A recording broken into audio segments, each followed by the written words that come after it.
రేపే చైత్ర పౌర్ణిమ ఎంతో విశేషమైన రోజు. చైత్ర పౌర్ణమిని అదృష్ట పౌర్ణమి అని కూడా పిలుస్తారు. ప్రతి నెల పౌర్ణమి అనేది వస్తుంది. కానీ చైత్ర పౌర్ణమికి మాత్రం సనాతన ధర్మంలో ప్రత్యేక ప్రాముఖ్యత ఉంది. చైత్ర మాసం శుక్లపక్ష పౌర్ణమి తిథినే చైత్ర పౌర్ణమి అంటారు. రోజు హనుమాన్ జయంతి కూడా. చైత్ర పౌర్ణమి రోజున దైవ గణకుడు అయిన చిత్రగుప్తుడి జన్మదినంగా కూడా పరిగణిస్తారు. ఒక వ్యక్తి చనిపోయినప్పుడు చిత్రగుప్తుడు వెంటనే ఆ వ్యక్తి యొక్క చెడు మరియు మంచి కర్మల జాబితాను క్షుణ్ణంగా తనిఖీ చేస్తాడని నమ్మకం. మరి ఎంతో విశేషమైన పవిత్రమైన ఈ చైత్ర పౌర్ణమి రోజు స్నానం చేసే నీటిలో ఈ ఒక్కటి వేసుకుని స్నానం చేస్తే చాలు, కర్మ బంధాలు తొలగిపోతాయి, జన్మల పాపాలు తొలగి కోటి జన్మల మహాపుణ్యం వస్తుంది. మరి స్నానం చేసే నీటిలో ఏం వేసుకుని స్నానం చెయ్యాలో తెలుసుకునే ముందు ఎంతో విశేషమైన ఈ కథను ఇప్పుడు తెలుసుకుందాం. మనుషులు తెల్లవారి లేచిన దగ్గర నుండి పడుకునే వరకు పాపాలు చేస్తూ ఉంటారు. ఈ పాపాలు ఎవరూ చూడరు అనుకుంటారు. కానీ ఇదంతా భ్రమ. మనలోనే ఓ ప్రాణి దాగి ఉంది. ఆ ప్రాణిని సృష్టించింది సృష్టికర్త అయిన బ్రహ్మ. మనం చేసే ప్రతి పాపపు పనికి లెక్క కట్టి చిట్టా తయారు చేస్తుంది. ఆ ప్రాణి పేరే చిత్రగుప్త అని గరుడ పురాణం తెలియజేస్తుంది. సృష్టికర్త అయిన బ్రహ్మకు ఎందరో పుత్రులు పుత్రికలు ఉన్నట్లు పౌరాణిక కథలు చెబుతున్నాయి. అతని మానసపుత్రులు వశిష్ఠ, నారద, అతులతో పాటు మాయా, కామం, ధర్మం ఇలా ఎందరికో జన్మనిచ్చిన బ్రహ్మకు చిత్రగుప్తుడు కూడా సంతానమే. వారికి చిత్రగుప్తుడికి చాలా తేడా ఉంది. బ్రహ్మ శరీరంలో నేరుగా పుట్టిన బిడ్డ చిత్రగుప్తుడు. గరుడ పురాణంలో ఇలా చెప్పబడి ఉంది: పుట్టిన ప్రాణి గిట్టక మానదు. ఈ భూ ప్రపంచంలో పుట్టిన ప్రతి జీవికి మరణం తప్పదు. ఎందుకు అంటే విధి విధానమది. దాన్నుంచి ఎవరూ తప్పించుకోలేరు. మృత్యు ఒడిలో ఎప్పుడైనా సేద తీరాల్సిందే. మరణించిన తర్వాత ఏమవుతుంది అనేది ఎప్పటికీ రహస్యమే. ఈ రహస్యాన్ని కూడా ఛేదించడం ఇంతవరకు సాధ్యం కాలేదు. కానీ వేదాలు, పురాణాల్లో మాత్రం ఈ భూలోకం మీద దివ్యలోకం ఉంటుంది. అక్కడ మృత్యు శోకమే ఉండదు. ఆ దివ్యలోకంలో దేవతలు నివాసముంటారు. ఆ దివ్యలోకం పైన బ్రహ్మ, విష్ణు, శివలోకాలు ఉంటాయి. ఎప్పుడైతే కర్మ ఫలానుసారం పాప కార్యాల వల్ల దోషులవుతారో వారు యమలోకం తప్పకుండా వెళ్లాల్సి ఉంటుంది. భూలోకంలో జీవులు చనిపోయిన తర్వాత వాటి ఆత్మలు నరకానికో స్వర్గానికో వెళతాయి అంటారు. నరకలోకానికి ప్రాతినిధ్యం వహిస్తున్న యమధర్మరాజు ఒకసారి తీవ్ర గందరగోళంలో మునిగిపోయాడట.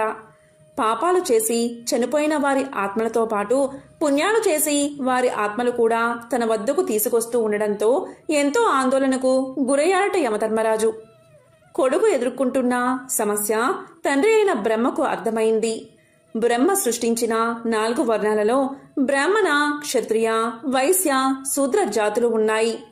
అయితే జీవుల పాప పుణ్యాలకు సంబంధించిన వివరాలు సేకరించడానికి బ్రహ్మకు ఎటువంటి పద్ధతి కనబడలేదు. దీనికి పరిష్కారం వెతికే క్రమంలో బ్రహ్మదేవుడు 11,000 సంవత్సరాలు ధ్యాన ముద్రలోకి వెళ్ళాడు. ధ్యాన ముద్రలో ఉన్న బ్రహ్మ కళ్ళు తెరిచి చూసేసరికి ఆజానుబాహుడైన ఒక వ్యక్తి కనిపించాడు. చేతిలో పుస్తకం, కలము, నడుం భాగంలో కత్తి కనిపించింది. అప్పుడు ఆ వ్యక్తిని చూసి బ్రహ్మ నీవెవరో అని అడిగాడు. ఎక్కడి నుండి వచ్చావు అని అడిగాడు. అప్పుడు ఆ పురుషుడు మీ శరీరంలో రహస్యంగా నివాసముంటున్నాను. అతనే నేను.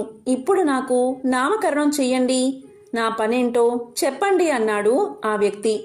అప్పుడు బ్రహ్మ ఈ విధంగా పలికాడు: నీవు నా శరీరంలో రహస్యంగా తలదాచుకున్నావు కాబట్టి నీ పేరు చిత్రగుప్త.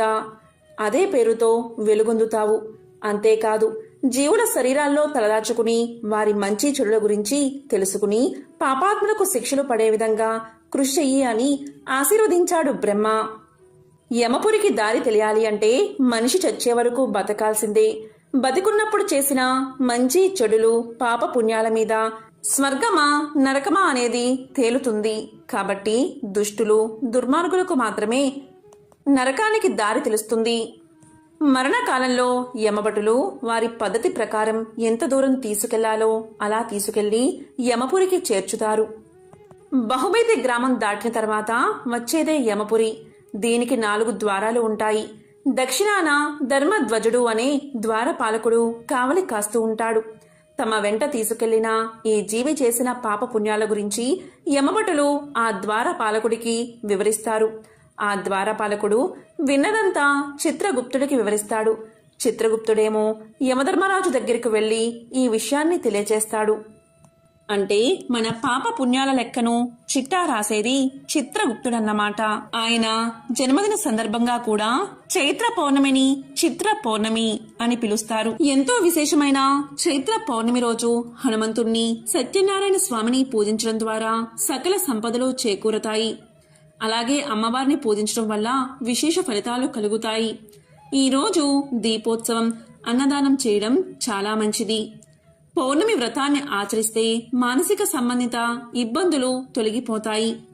చంద్రుడు మనఃకారకుడు కాబట్టి మానసిక బలం చేకూరుతుంది. ఈ రోజు తప్పనిసరిగా నేతితో దీపారాధన చెయ్యాలి. రాముడికి అతి ప్రీతిపాత్రుడైన ఆంజనేయ జయంతిని కూడా చైత్ర పౌర్ణమి రోజే జరుపుకుంటారు. ఈ రోజు హనుమంతుణ్ణి పూజిస్తే సమస్త పీడలు, భయాలు తొలగిపోతాయట. చైత్ర పౌర్ణమి రోజు ప్రత్యేకంగా రామాయణం లేదా భాగవత కథలను వినాలి లేదా చదవాలి. ఇంట్లో ఇలా చేయడం వల్ల ఆనందం, శ్రేయస్సుతో పాటు ఆయురారోగ్య ఐశ్వర్యాలు లభిస్తాయి. ఈ రోజు శ్రీ మహావిష్ణువును విధి విధానంతో పూజించాలి. చంద్రుడి వ్రతం చేయడం వల్ల కావలసిన ఫలాన్ని ఆ చంద్రుడు అందిస్తాడట. ఈ రోజు గంగానదిలో స్నానం చేయడం ద్వారా దుఃఖాలను అధిగమించవచ్చు. పురాణాల ప్రకారం ఈ రోజు తులసి స్నానం చేయడం ద్వారా లక్ష్మీదేవి అనుగ్రహాన్ని సులభంగా పొందవచ్చట. ఈ రోజు కనకధర స్తోత్రాన్ని పఠిస్తే ఎంతో మంచిది. ఎందుకు అంటే పౌర్ణమి, అమావాస్య తిథులు అంటే లక్ష్మీదేవికి ఎంతో ప్రీతికరమైనవి. ప్రతి పౌర్ణమి రోజు కనకధర స్తోత్రాన్ని పఠించడం వల్ల ఆర్థిక ఇబ్బందులు తొలగి లక్ష్మీదేవి అనుగ్రహం కలుగుతుంది. అలాగే ప్రతి పౌర్ణమి రోజు చంద్రుడు కనిపించే సమయంలో చంద్రుడికి అర్ఘ్యాన్ని ఇవ్వాలి. దీనివల్ల మానసిక ప్రశాంతత కలుగుతుంది. మరి ఎంతో విశేషమైన పవిత్రమైన ఈ రోజు ఉదయం సాయంత్రం స్నానం చేసే నీటిలో కొంచెం పసుపు లేదా కల్లు ఉప్పు వేసుకుని స్నానం చేస్తే చాలు. మానసిక సమస్యలు తొలగిపోతాయి. అనారోగ్య సమస్యలు దూరం అవుతాయి. ఆర్థిక ఇబ్బందులు తొలగిపోతాయి. లక్ష్మీనారాయణల అనుగ్రహం మీకు కలుగుతుంది. అలాగే మానసిక ప్రశాంతత కలిగి ఏ పని చేసినా విజయం సాధించగలను అనే నమ్మకం మీకు కలుగుతుంది. ఓం నమో నారాయణాయ. ఓం నమః శివాయ. ఓం శ్రీ మహాలక్ష్మియే నమః.